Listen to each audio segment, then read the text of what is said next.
La valorisation. La valeur globale d'une pièce de monnaie est de savoir quoi en faire. Ralph Waldo Emerson, essayiste, poète et philosophe américain.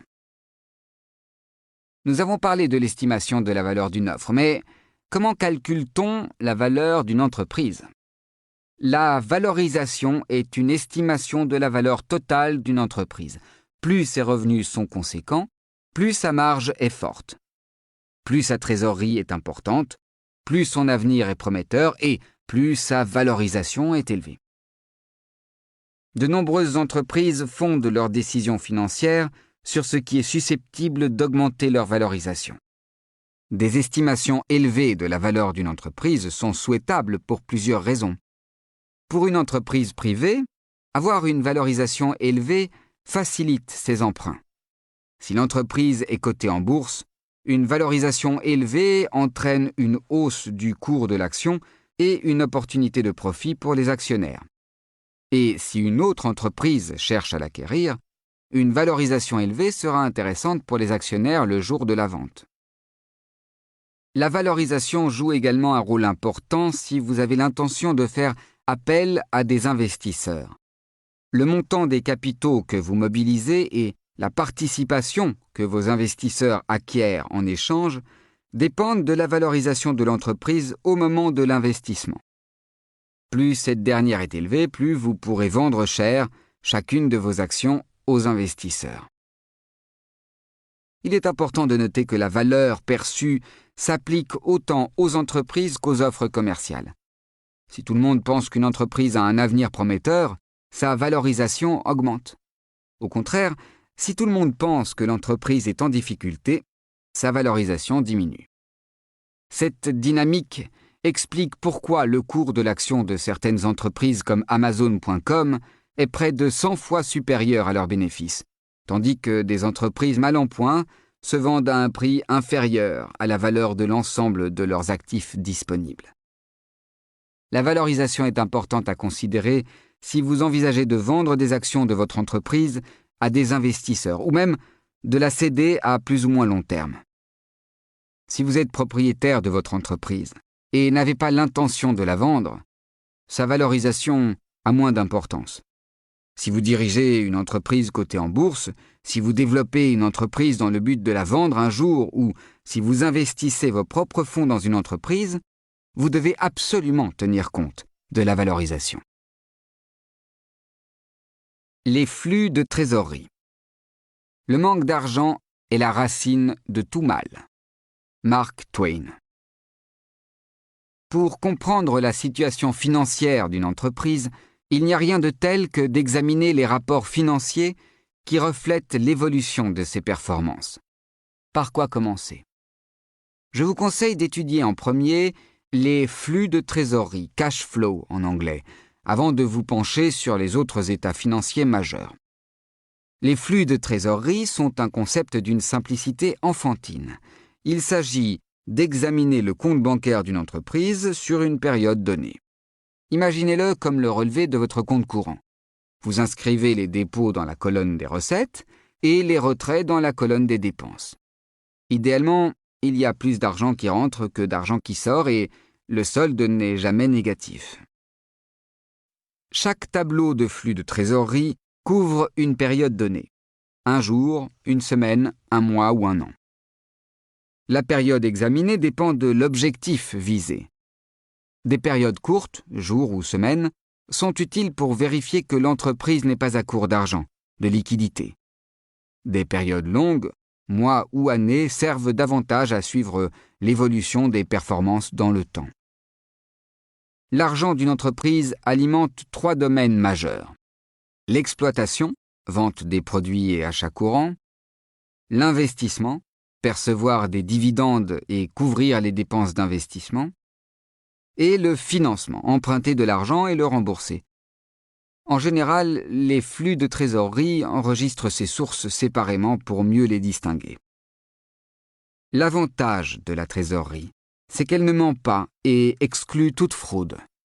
Soit l'argent est sur le compte bancaire, soit il ne l'est pas. Si l'entreprise engage de grosses dépenses sans avoir de rentrée équivalente, La situation de sa trésorerie, de son compte en banque, va diminuer avec le temps. Cela laisse peu de place à l'interprétation créative. De nombreux investisseurs utilisent le flux de trésorerie disponible, en anglais le free cash flow, pour évaluer les entreprises. Il est équivalent aux recettes issues de l'exploitation auxquelles sont soustraites les dépenses d'investissement dans des équipements et les actifs, le fonds de roulement par exemple, nécessaires pour faire fonctionner l'entreprise.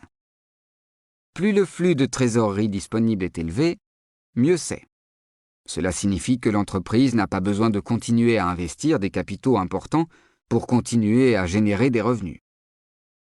Dans toute entreprise, l'utilisation de la trésorerie fait l'objet de différentes alternatives. Créer de nouvelles offres, investir dans le marketing et la vente, embaucher du personnel, acheter des équipements, acquérir une autre entreprise, etc. En règle générale, plus l'entreprise a d'argent en trésorerie, plus elle a de possibilités et plus elle devient résiliente, concept abordé ultérieurement. Le compte de résultat. Quand j'étais jeune, je pensais que l'argent était la chose la plus importante dans la vie. Maintenant que je suis vieux, je sais que c'est vrai. Oscar Wilde, écrivain britannique. L'argent qui rentre est important mais ne reflète pas tout. L'argent qui rentre et qui est en trésorerie n'est pas le profit. Et c'est le profit que l'entreprise recherche. Il est possible d'avoir une trésorerie confortable pendant un moment, mais de perdre de l'argent à chaque vente. Imaginez un revendeur, voire concept de la revente, qui achète à crédit des produits à un fabricant. Il reçoit des stocks, mais paye son fournisseur 90 jours plus tard. 3 mois durant lesquels les ventes marchent bien. Du coup, la situation de la trésorerie du revendeur ne cesse d'augmenter. Pour un œil non averti, les choses semblent fonctionner à merveille.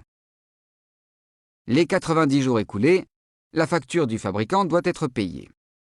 Lorsque vous faites le total du coût des produits et des frais d'exploitation du détaillant, vous découvrez la vérité. L'entreprise a perdu de l'argent même si le solde de trésorerie a été largement positif pendant 3 mois. Si le détaillant ne fait rien, il va finir par être à court d'argent et fermer boutique. Les entreprises ne durent pas longtemps sans profit. L'erreur du détaillant a été de se fier au flux de trésorerie sans comprendre ses limites. Pour de nombreux types d'entreprises, la comptabilité basée sur la trésorerie est la formule idéale car simple et facile à comprendre. Tant que vous faites rentrer plus d'argent dans les caisses que vous n'en dépensez et que vous n'êtes pas à sec, la vie est belle. J'ai géré mes entreprises en utilisant la comptabilité basée sur la trésorerie pendant des années. Je suis payé immédiatement quand je fournis des produits ou des services et je n'ai pas de stock à gérer.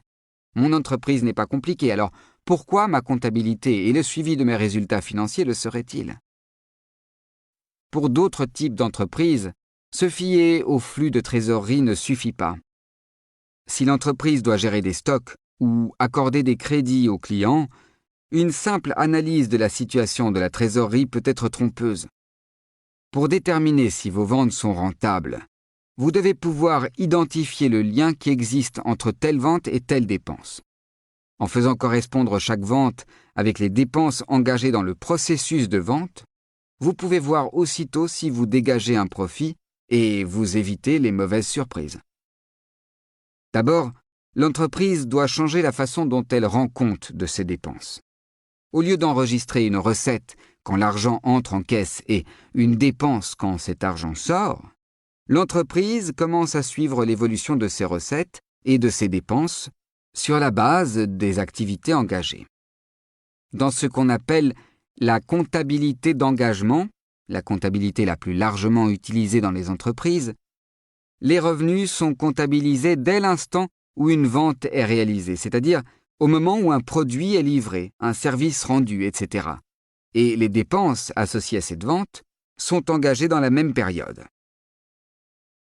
Les comptables appellent cela le principe de rattachement. L'une des principales missions du comptable est justement de faire concorder les revenus et les dépenses aussi précisément que possible, ce qui est plus difficile qu'il n'y paraît. Il faut beaucoup de discernement et les ambiguïtés sont monnaie courante. Si vous vous êtes déjà demandé ce que les comptables font toute la journée, sachez que le recoupement des recettes et des charges aux exercices correspondants est un aspect essentiel de leur travail. Le résultat final de cet effort est le compte de résultat, parfois appelé compte de pertes et profits, en anglais Profits and Loss Statement, qui donne le terme P et L souvent utilisé, ou compte d'exploitation. Le compte de résultat fait apparaître le bénéfice dégagé par l'entreprise sur une période donnée une fois que les revenus ont été rattachés aux dépenses, charges correspondantes. La formule d'un compte de résultat est la suivante. Revenu de la vente, moins coût des biens vendus, moins frais divers, moins impôts, égale bénéfice net. Les comptes de résultats sont très utiles. Ce n'est pas pour rien que les entreprises se donnent le mal de les établir. En rattachant les revenus et les dépenses, il est plus facile d'avoir une idée précise de la rentabilité de l'entreprise et de prendre les décisions qui amélioreront son compte bancaire dans les semaines et les mois à venir. Cela dit, il est important de reconnaître que les comptes de résultats incluent par nature de nombreuses estimations et hypothèses. Ce n'est pas possible autrement.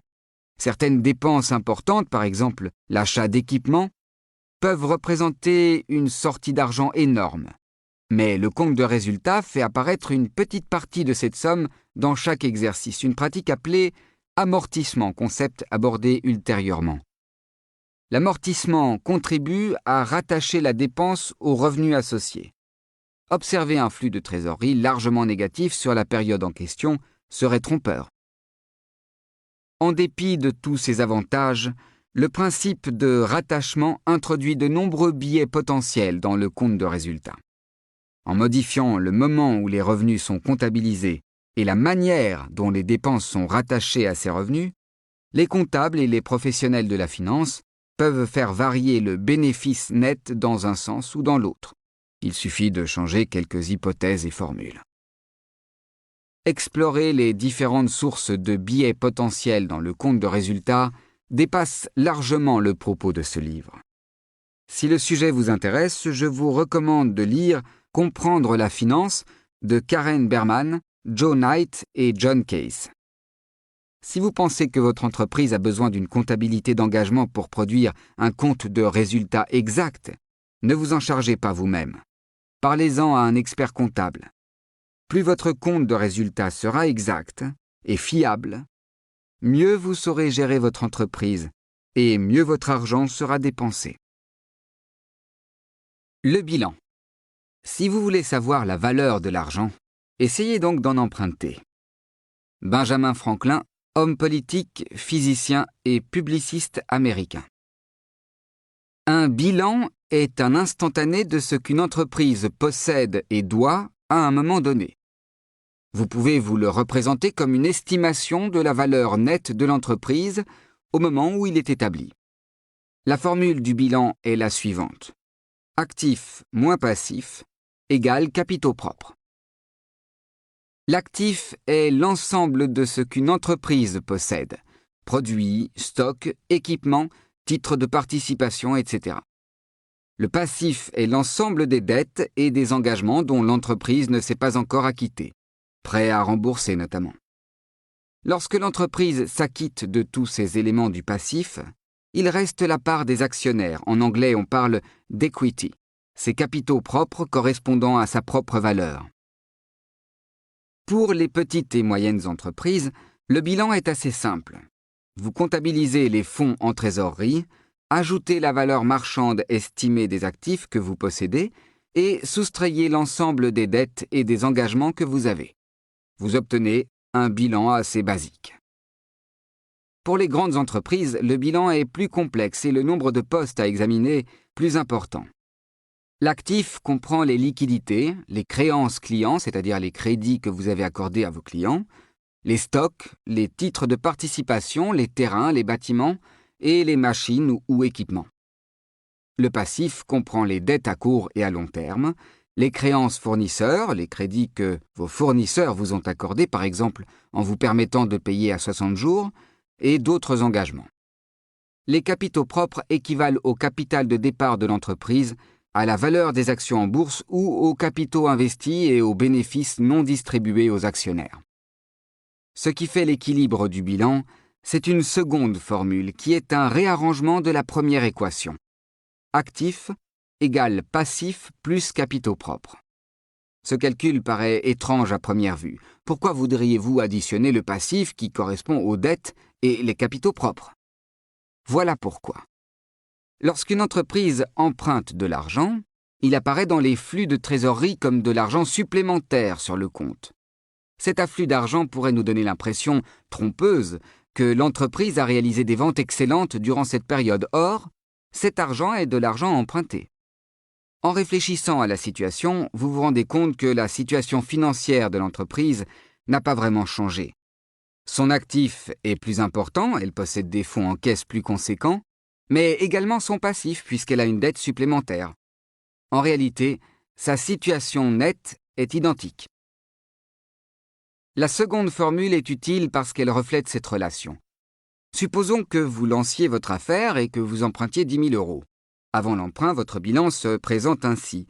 0 € égale 0 €. Vous n'avez ni actifs, ni dettes, ni capitaux propres.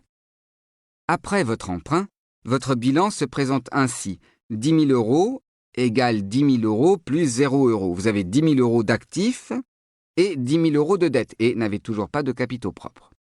Les deux colonnes du bilan sont équivalentes et votre bilan présente toujours un équilibre financier. Si ce n'est pas le cas, c'est que vous avez commis une erreur. Puisque les bilans sont des instantanés à un moment donné, il est fréquent d'en examiner plusieurs en même temps. Par exemple, une entreprise peut inclure des bilans calculés sur le dernier jour de son exercice comptable des 2 ou 3 dernières années. En comparant les bilans, il est facile de voir l'évolution de l'actif, du passif et des capitaux propres. Les bilans sont utiles parce qu'ils répondent à de nombreuses questions importantes sur la santé financière d'une entreprise. En examinant le bilan d'une entreprise, vous pouvez savoir si elle est solvable, c'est-à-dire si son actif est supérieur à son passif, si elle a des difficultés à régler ses factures et si sa valeur a changé au cours du temps. Tout comme le compte de résultat, le bilan repose sur des hypothèses et estimations susceptibles d'introduire un biais dans les chiffres. Quelle est la valeur d'une marque ou d'une réputation? Quel pourcentage des crédits accordés aux clients sera remboursé? Quelle est la valeur du stock? Ne sautez pas les notes en bas de page. En examinant les hypothèses qui sous-tendent les postes du bilan, vous vous ferez une idée plus précise de la solidité de l'entreprise.